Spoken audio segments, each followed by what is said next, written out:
Okay, so are you ready to dive into some seriously, like, deep waters today? Hit me with it. All right, so we're talking about assassination records, JFK, RFK, and MLK. Ooh, that's a big one. Yeah, this is going to be a big one for sure. We've got a White House fact sheet about President Trump's executive order calling for the full declassification of these documents. Oh. Yeah, so the internet is already, like, completely freaking out about this. Yeah, no, I mean, it's been decades, right? That these cases have just been magnets for all sorts of speculation and conspiracy theories and everything. Oh, yeah. I mean, even the fact sheet highlights this, right? It points out that the victims' families and the public deserve like full transparency Right. after all this time. Absolutely. It's been, what, like 50 years now? Yeah, it's a long time. Way too long to be waiting for answers. Yeah. So what's the timeline actually look like for getting our hands on these files? Oh, the order actually sets some pretty ambitious deadlines. Yeah. 15 days for a plan to release all the JFK assassination records. 45 days for a similar plan for RFK and MLK. Okay, so that's pretty fast. But I mean, realistically speaking, isn't this a ridiculously massive undertaking to declassify this much information?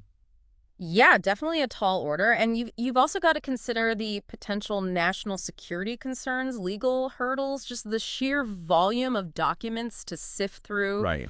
Millions of pages, potentially. Oh, yeah. Some of which might be incredibly sensitive. Oh, absolutely. Yeah. So, I mean, think about like the Pentagon Papers, for example. Yeah. That release took years. Right. And that was just a fraction of the documents we're Yeah. talking about here. Okay, so this isn't just some quick scan and upload situation. Yeah. This is like a long game we're in for. Definitely a long game. Didn't something similar happen, though, during Trump's first term?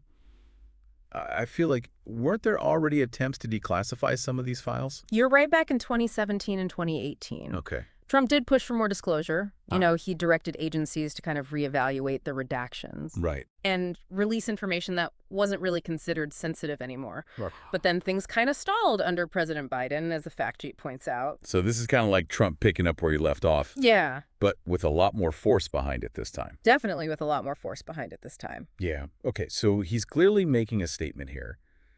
But what if this backfires? You know? Mm-hmm. What if these documents don't reveal anything groundbreaking? Yeah. Could this just end up damaging public trust even more? I mean, it's definitely a gamble. Right.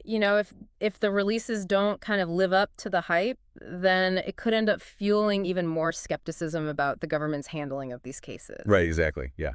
But on the other hand, if they do, shed some new light on the assassinations, Right. it could be a major step towards restoring public trust. That's a really interesting point. So it's like this whole thing just hinges on what these documents actually reveal. Yeah.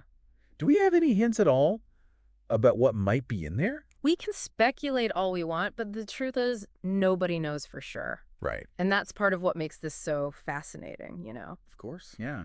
We could be looking at anything from routine reports to like bombshell revelations Yeah. that just completely rewrite our understanding of these events. I can already see all the like conspiracy theory forums going wild when these documents drop. Oh, absolutely. This is going to be a field day for anyone who's ever questioned like the official narratives. Absolutely. Yeah. But I think even beyond the conspiracy theories, right? There are some genuine historical questions that these documents might answer. Oh, for sure. Yeah. Think about the lingering doubts about the Warren Commission's findings on JFK, Right. Yeah. or like the theories surrounding RFK's ties to organized crime. And don't forget the whole thing with MLK's assassination and like the role of the FBI in that. Right. There are layers upon layers of intrigue here. Absolutely. And this is where it gets really important for you as someone who's clearly interested in getting to the bottom of things. Don't just take these documents at face value. Yeah. Do your own research. Compare them to existing evidence. Think critically about what they reveal and what they might still be concealing. That is a great point. Yeah. We have to be careful with that sort of stuff. Yeah. So this is definitely a moment that could potentially change our understanding of some of the most pivotal events in American history. Absolutely. Who knows what secrets these documents hold? That's the big question, isn't it? Yeah, it really is. The pursuit of truth is a long and complex journey. Yeah, But this executive order might just be a giant leap forward. it very well could be. So we'll just have to see what shakes out. Exactly. All right. Thanks for joining us for this deep dive. Absolutely, anytime. We'll be back next time with who knows what. Always a surprise. Always a surprise. That's the fun of it. Yeah, that is the fun of it. All right. We'll see you next time. See ya.